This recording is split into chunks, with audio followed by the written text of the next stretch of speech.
I had always followed various artists who had created collages before, but one in particular, Robert Rauschenberg, who's actually my mentor, had won the Venice Biennale back in the 60s, and I saw the image that he had won with, and I said, that's what I want to do.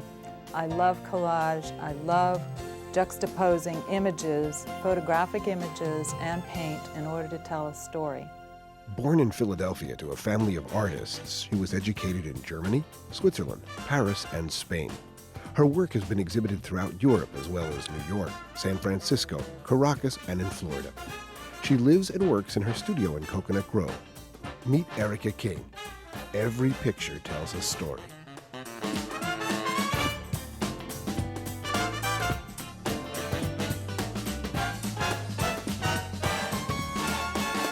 Well, I do a lot of tearing, cutting as well.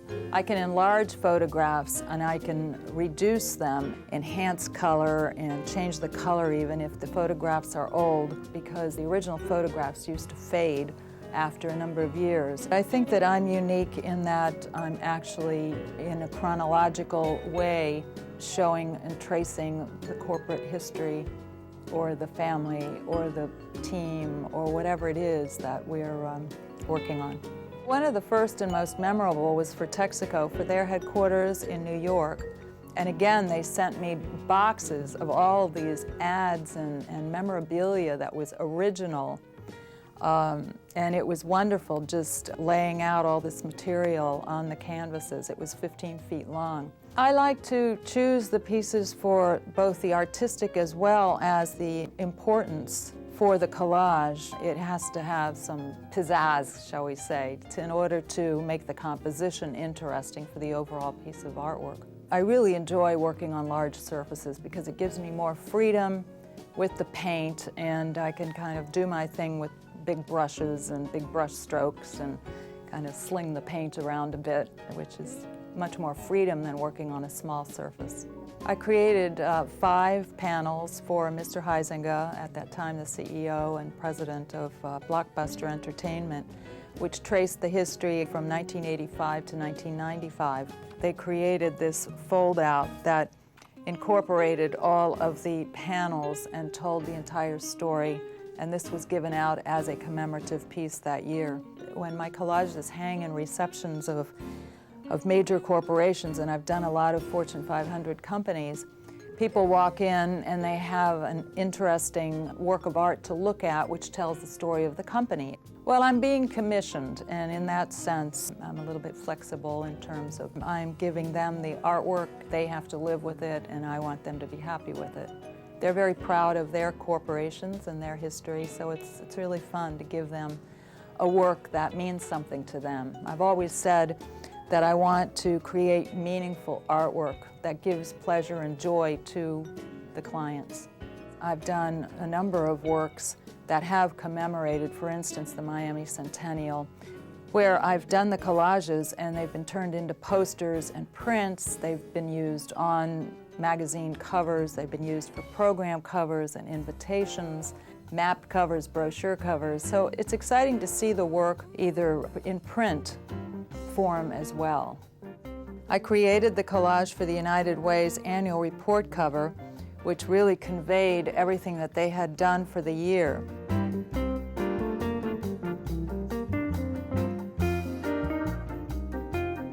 I really enjoyed doing the sports collages, tracing the career of a player. One of the first sports collages that I was privileged to do was for the LA Kings, including the great Wayne Gretzky. Dan Marino was one of my most exciting pieces. Dan is just such a spectacular human being that between the articles about him and his family and his charity, his foundation, as well, of course, as the football career, it was quite a story. And it was given to Dan by the Dolphins. Alonzo Mourning is one of my very favorite sports people. He is a great individual as well as a great basketball player, and there's been a lot of photographs and articles about him, which makes for a wonderful and exciting collage. A really great guy who I've done a lot of work for is Emerson Fittipaldi, the Brazilian race car driver, who, when he won the Indy 500s, had me do commemorative pieces. He always had great photographs. The cars, the excitement of the race track and the whole bit went into these pieces, and he would then use them for his Christmas cards. I've done a number of music-related collages, which have really been great fun and exciting. And with the film and entertainment world and the stars there are vast possibilities for focusing on, again, the careers of these superstars. I hope that I'm setting a trend in terms of the collage work as being, if not a new form of art, but certainly a trend that will last. We hope you enjoyed the intimate profile of Erika King, the artist. The Erika King distinctive style is a unique brand. By providing your own photographs, captions, and memorabilia, you too can have your own story told with an Erika King collage.